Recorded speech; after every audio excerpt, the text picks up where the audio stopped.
Welcome to Voice of Migrant podcast with Jeremiah Delu. Jeremiah Delu is the founder and director of Voice of Migrant Association, the fight against irregular migration and human trafficking.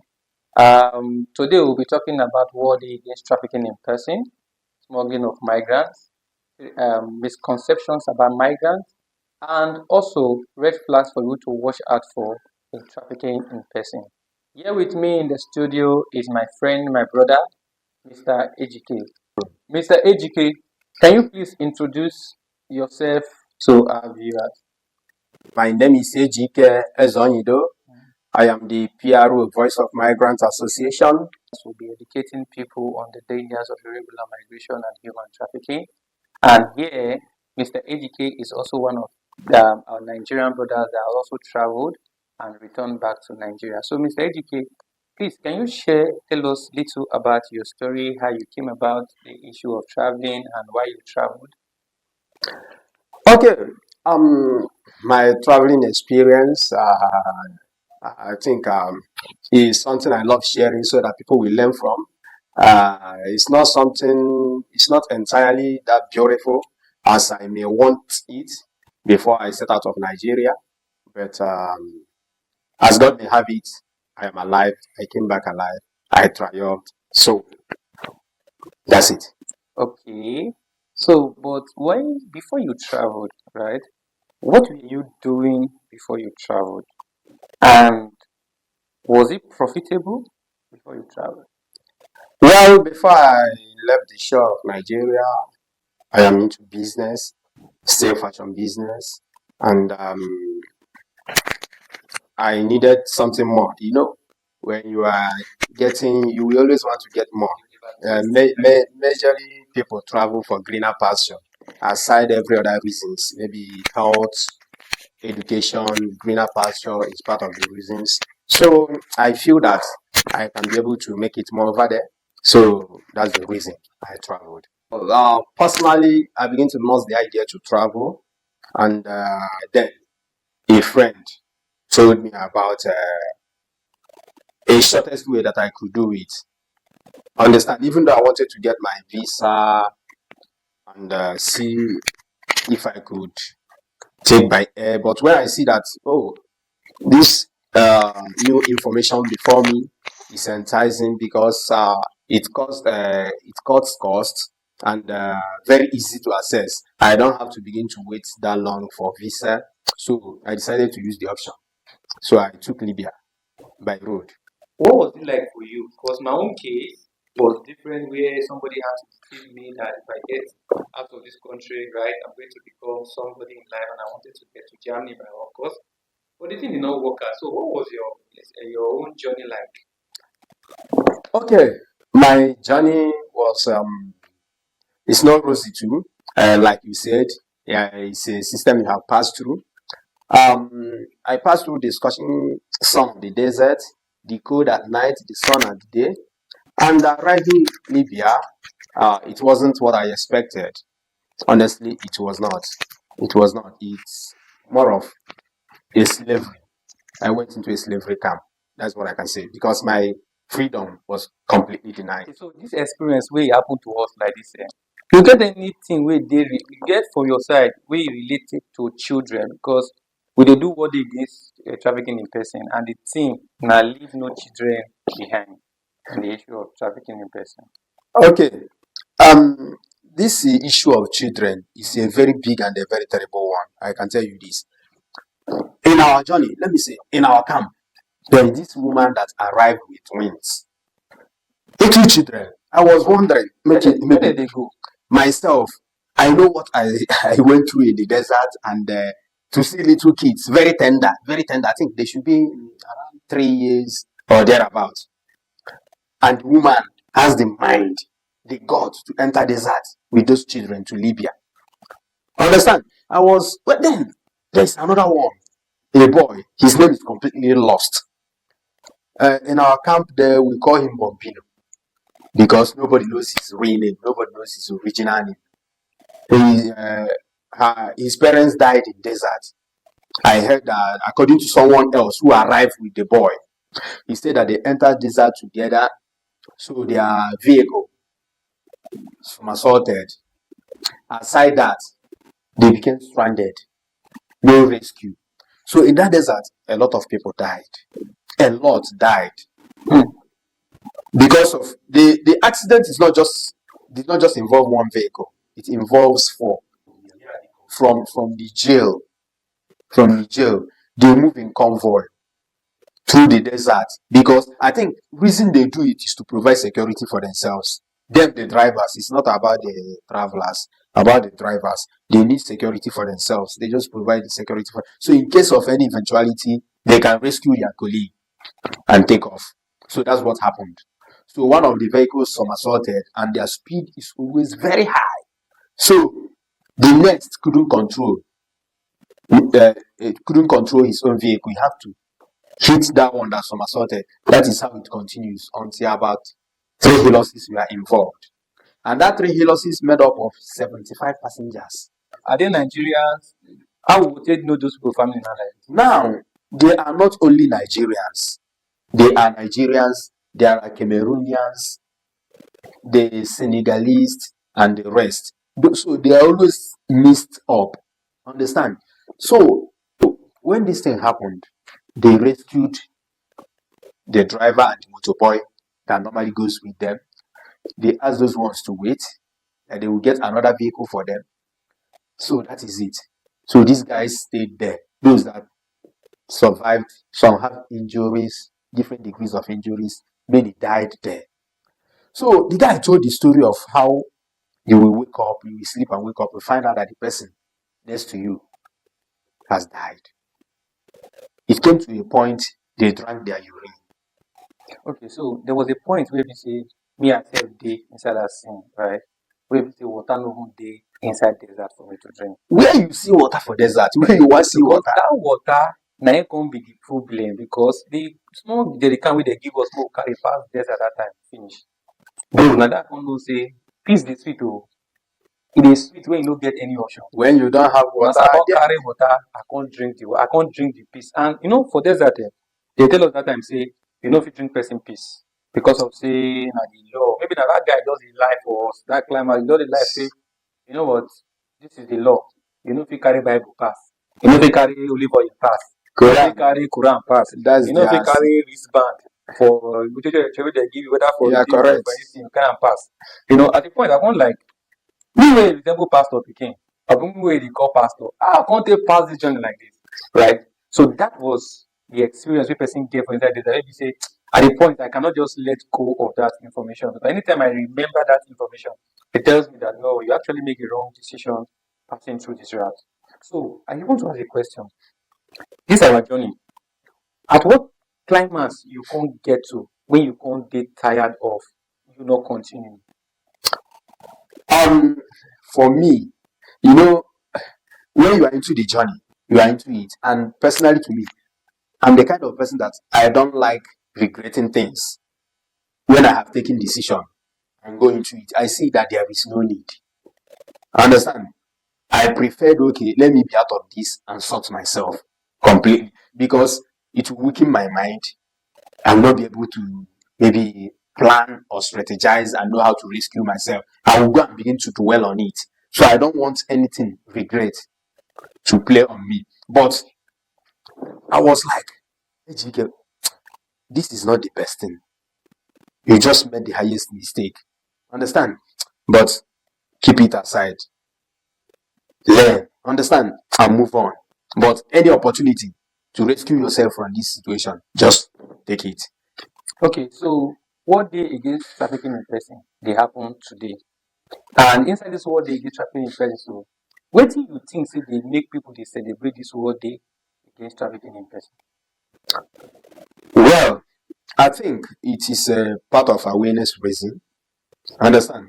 It's part of awareness raising. It's not just about a celebration because trafficking in persons is not something that should be celebrated. To me, I will call it an awareness raising. Understand? But Okay. the name given to it, understand, to make it maybe sit well with people. Then people will come at like celebrating trafficking in persons. Does it worth it? People will begin to ask questions. You will trigger questions. That is what I believe.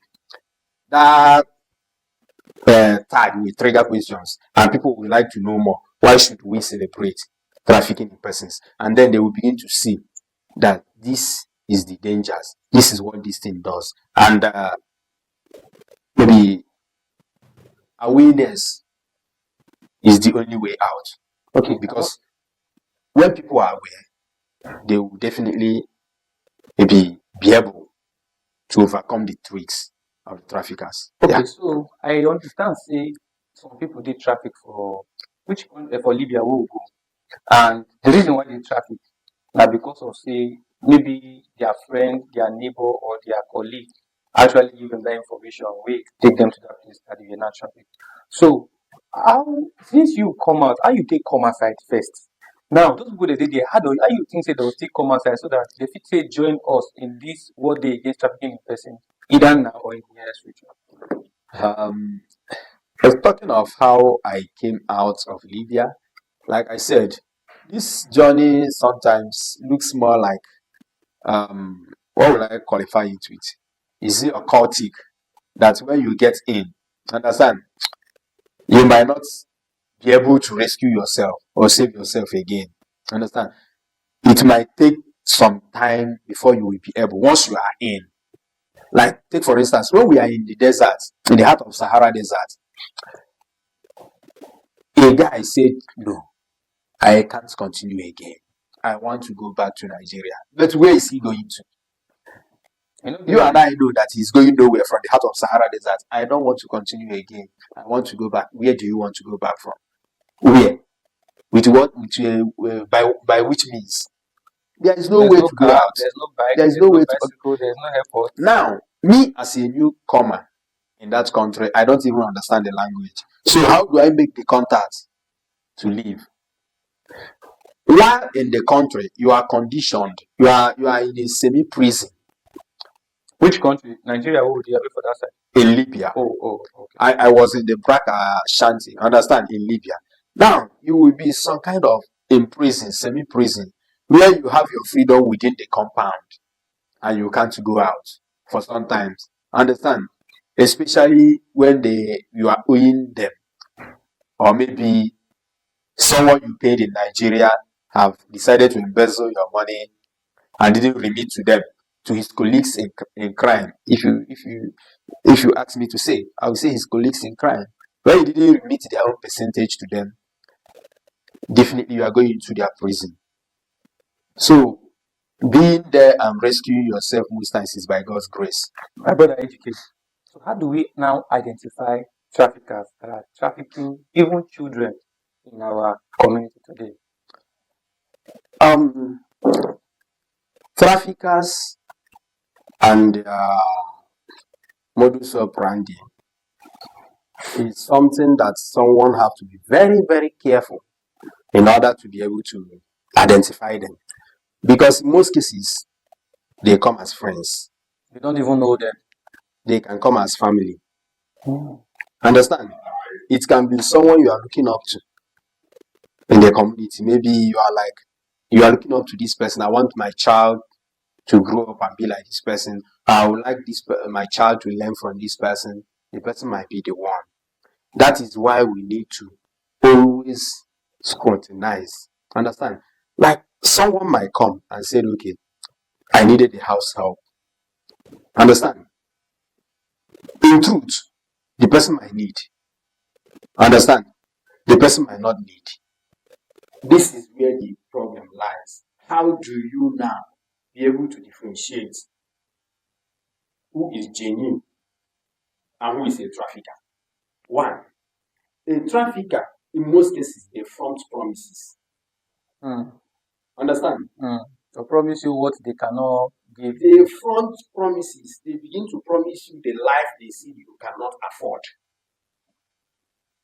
Now tell me, someone that needs a child, understand, a house help, of what business is the person, does the person have by telling you that, okay, this child will transform, they begin to send you money, this, that, blah, blah, blah, blah, blah. I think the person should be talking about the education of the child, Understand?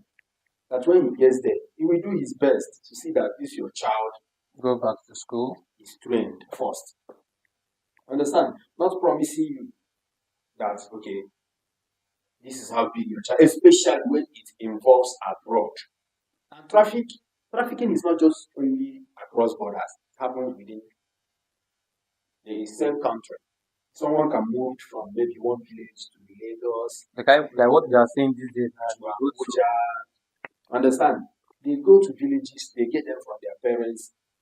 Some, because they see that their parents cannot afford their education, they will move them.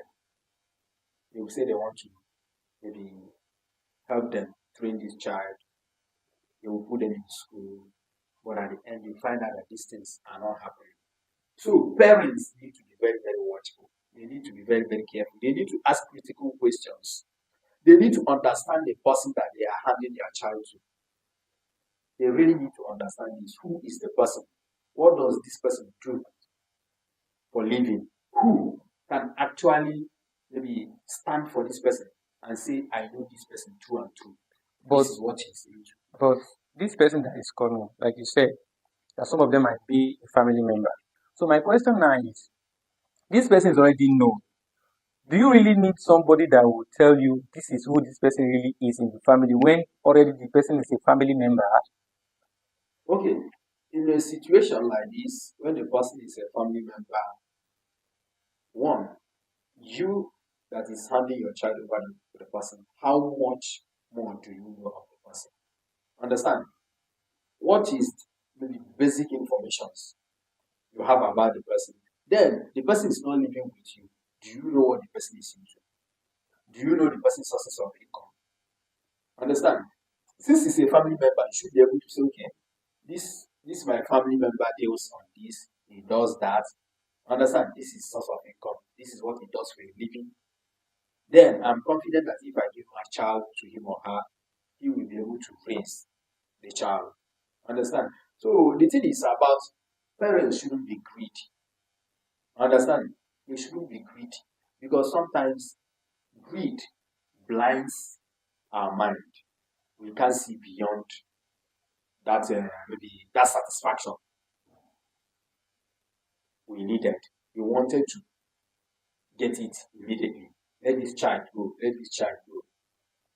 The child that is going, what is the child going there to do? Do you have maybe a system that can help you to know the condition of the child over there and what the child eventually goes into? Understand? When you can't be able to maybe verify these things, you can't be able to say this is what the situation of the child over there. I think it's best to keep your child to yourself. So you see why I say this child trafficking is a menace. When I was on the journey to Libya, in the camp where they kept us in Niger, I met some small girls. I was like, what are these girls doing here? When I mean small girls, I try to question them, I try to interview them because we interact together. I ask their age. Understand? They are just 14, 15, 14, 15. These small girls. And they haven't even finished up with their secondary education. One said he's in SS1, the other one in SS2. Understand? And I was like, where are you going to? They were mentioning their madam. Understand? That their madam is the one paying for them. And to me, all those things are strange. Their madam. I was like, madam for I'm not understanding. Their madam is the one paying, their madam is the one doing this. They want to call their madam. That is to see if she can send them money. Understand? And all that. So, but in the desert, when the drivers were trying to run from security, one of them fell off. No, aside that, there is a place that our vehicle got spoiled. Understand? So we are pushing the vehicle out of sand. Then we found out that there are securities close by. Although later we find out that it's not security, it's one of them, the drivers, who are the smugglers of migrants. So for it to be called a human trafficking case, there are three things that we need to look out for: the act, the means, the purpose. So what do I mean by this? It means what is the action that took place? What means, like, is this person forced, deceived, coerced, abducted, and for what purpose? Okay. For exploitation. Once it involves exploitation, once these three things are there, it is a human trafficking case. Know this. So you'll be able to have the basic knowledge and be able to identify trafficking cases when it is taking place within your vicinity and report to the right agency, which is the NAPTIP, which means National Agency for Prohibition of Trafficking in Persons. Okay? Then the next thing is, traffickers are not entirely strangers. Maybe when you hear human trafficking, your mind will be like, what concerns me with human trafficking? No. Traffickers could be your friends and relatives. So that is why you need to be very, very watchful, lest you fall into their trap. In my own case, it was a friend that gave me informations that I used. Mine started as a smuggling. The friend in question is not the trafficker. He gave me the information I used, and it started as a smuggling and now metamorphosed into trafficking when I have arrived in Libya. Are you getting these points? Then another thing you need to be watchful, you need to take home. When an offer, an opportunity is too good, when a job offer is too good to be true, be careful. If you are carried by greed or by what you are presented to, you might walk into traffickers' net because that is their trademark, deception. Okay, for example, to further buttress your point, like in my own case, they gave me an offer that is too good to be true. Okay. I was working in my laundry shop, and a customer came to my laundry shop to come and patronize me, telling me that I'm a hardworking guy, that he sees me working, tirelessly, and he sees the way I'm ironing his clothes. That's their game. Exactly. So this guy was just giving me, you call it lamba, was just giving me sweet vibes that makes me believe he can help me. So this guy, if I wash clothes for him, right, he gives me extra money. So on my own, I usually pray for him to come. So I didn't even know that is the kind of job he does, right? You just bring clothes for me and I clean for him.